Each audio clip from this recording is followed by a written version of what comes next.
Question number 7. Drain cleaner Drainix contains small bits of Al which reacts with caustic soda to produce H2 gas.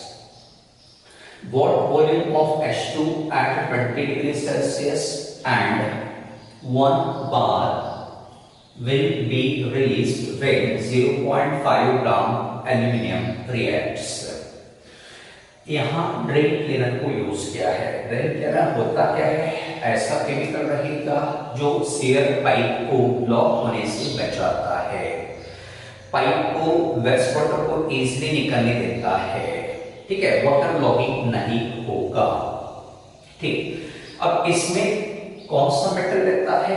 Aluminium, bits of aluminium, मतलब small pieces रहेंगे aluminium के, जो इसके साथ react होते हैं caustic soda के साथ। तो आंसर निकालने के लिए हमें रिएक्शन लिखनी पड़ेगी।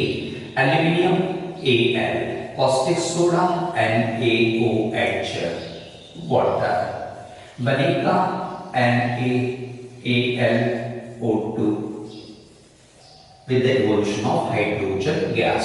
रिएक्शन को बैलेंस करना पड़ेगा, इस प्रकार से हम बैलेंस करेंगे। ठीक, अब यहाँ एल्यूमिनियम का कितना वेट कंज्यूम हो रहा? 2 into atomic weight 27 equals 54 gram of aluminum consumed here, and what volume of hydrogen released here? 3 into 22.4 liter means 67.2 liter at STP equal हो रहा। अब इनको हम इस डेटा को हम यूज करेंगे। 54 gram aluminium equal 67.2 gram two litre of H2 gas, है ना। तो हमें एल्यूमिनियम का कितना दिया है देखिए जरा, 0.15 ग्राम, 0.15 ग्राम Al कितने हाइड्रोजन को लिबरेट करेगा?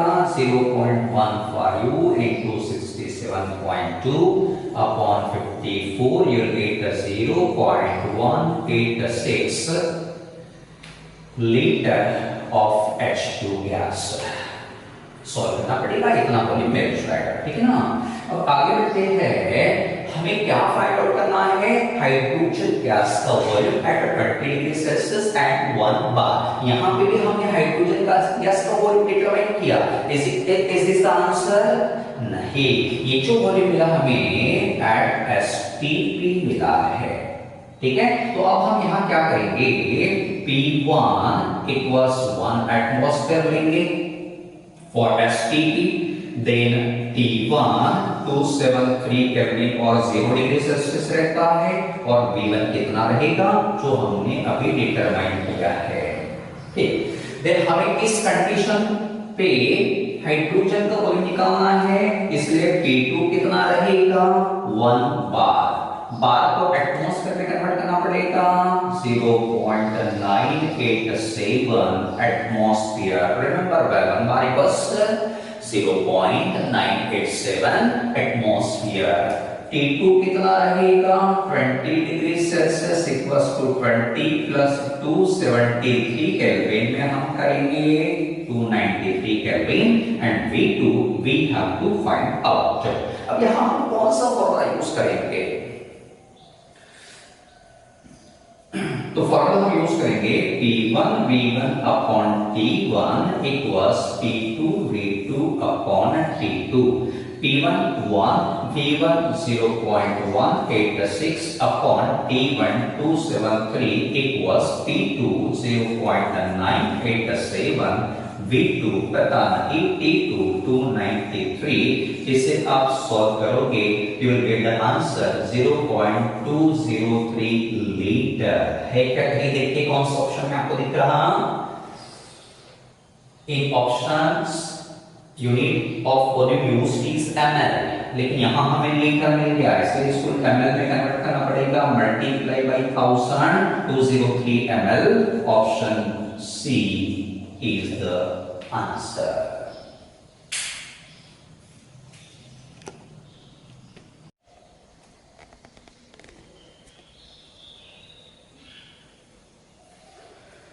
Question number 7. Drain cleaner Drainix contains small bits of Al which reacts with caustic soda to produce H2 gas.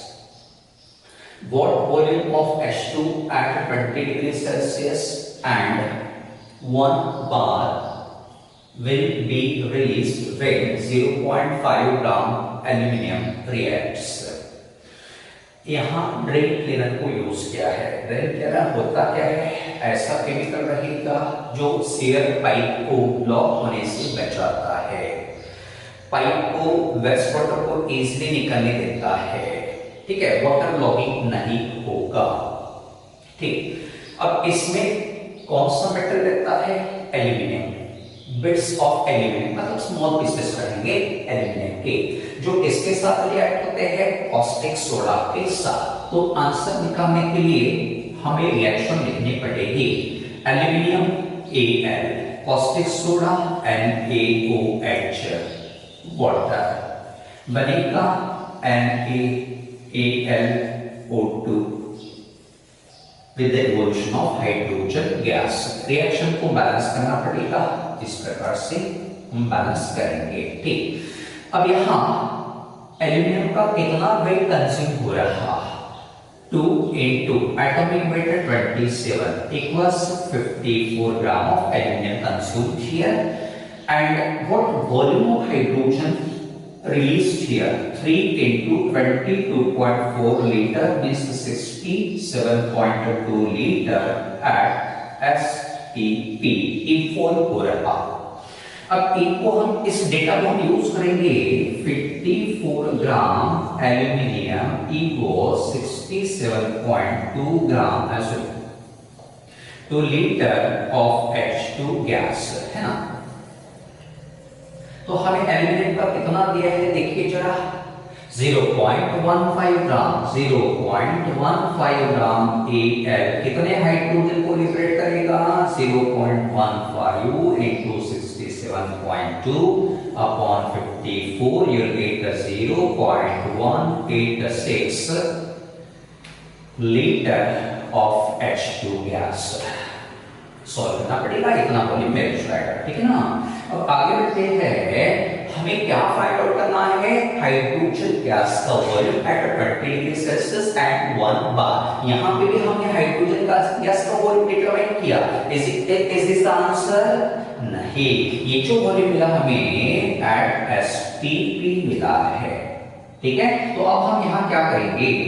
P1 equals 1 atmosphere लेंगे for STP, then T1 273 kelvin और 0 डिग्री सेल्सियस रहता है, और V1 कितना रहेगा जो हमने अभी डिटरमाइन किया है। ठीक, देन हमें इस कंडीशन पे हाइड्रोजन का वॉल्यूम निकालना है, इसलिए P2 कितना रहेगा? 1 बार। बार को एटमॉस्फेयर में कन्वर्ट करना पड़ेगा, 0.987 atmosphere. Remember one bar equals 0.987 atmosphere. T2 कितना रहेगा? 20 degree Celsius equals to 20 plus 273 kelvin में हम करेंगे 293 kelvin, and V2 we have to find out। अब यहाँ हम कौन सा फॉर्मूला यूज करेंगे? तो फॉर्मूला हम यूज करेंगे P1 V1 upon T1 equals P2 V2 upon T2। P1 1, V1 0.186 upon T1 273 equals P2 0.987, V2 पता नहीं, T2 293। इसे आप सॉल्व करोगे, you will get the answer 0.203 litre. है क्या? कहीं देखिए कौन सा ऑप्शन में आपको दिख रहा? In options unit of volume used is ml, लेकिन यहां हमें लीटर मिल गया, इसलिए इसको ml में कन्वर्ट करना पड़ेगा, multiply by 1000, 203 ml। Option C is the answer।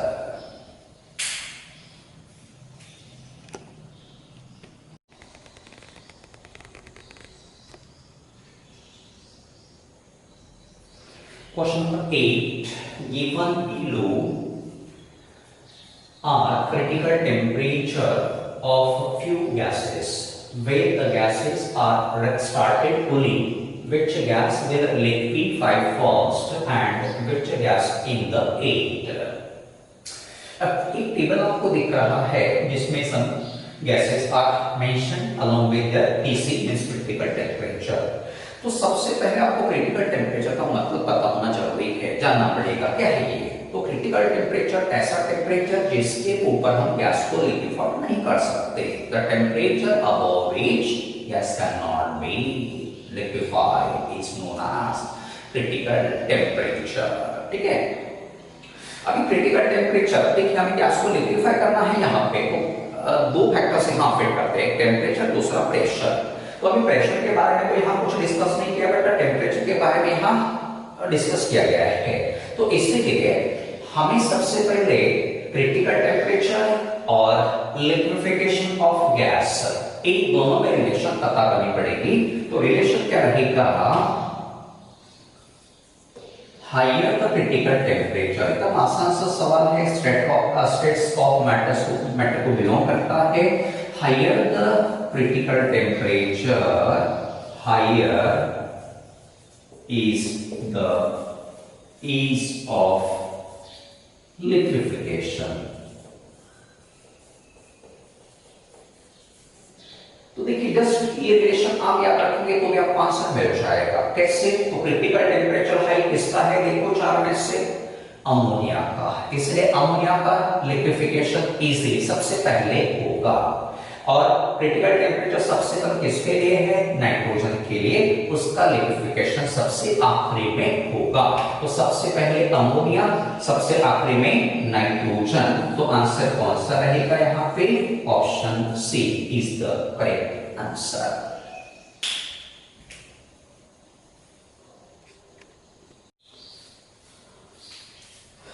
Question number 9। A given mass of a gas expands from state A to state B by 3 pass 1, 2, 3 as shown in the figure। ये figure है, इस figure में आपको दिख रहा है graph is plotted between pressure and volume. और जो गैस है वो एक्सपैंड हो रही है along 1, 2, 3 these are the paths from state A to state B। If W1, W2, W3 be the respective work done by gas along 3 paths, then 4 options are given here। तो हमें यहाँ दिया है कि W1 जो रहेगा work done along path 1, W2 along path 2, W3 along path 3। तो ऐसे केस में जहाँ प्रेशर वॉल्यूम ग्राफ दिया रहेगा, हम वर्क डन को कैसे निकालते हैं। तो एक नंबर वैल्यू जब इस प्रकार से ऐसे ग्राफ्स दे रहेंगे, ये प्रेशर रहेगा along y axis here volume, तो हमें क्या करना पड़ेगा, ये जो ग्राफ रहेगा प्रेशर वॉल्यूम ग्राफ रहेगा उसके अंदर कितना एरिया आता है उसे देखना पड़ेगा। जैसे अब पहले हम इस पाथ के लिए एरिया निकालते हैं किस प्रकार से, देखिए तो ये एरिया जो रहेगा वो इस प्रकार से हमें मिलेगा। ये देखिए यहां से इतना जो रहेगा इस प्रकार से, ये एरिया हो गया अंडर प्रेशर वॉल्यूम ग्राफ। ये रहेगा अलोंग पाथ 1 जहां वर्क कितना हो रहा W1। देखिए आपको समझ में आ, इतना एरिया दिख रहा है अंडर प्रेशर वॉल्यूम ग्राफ। दूसरा ग्राफ हम बनाएंगे फॉर सेकंड पार्ट। अब सेकंड पार्ट के लिए किस प्रकार से मिलेगा, तो देखिए इस प्रकार से मिलेगा।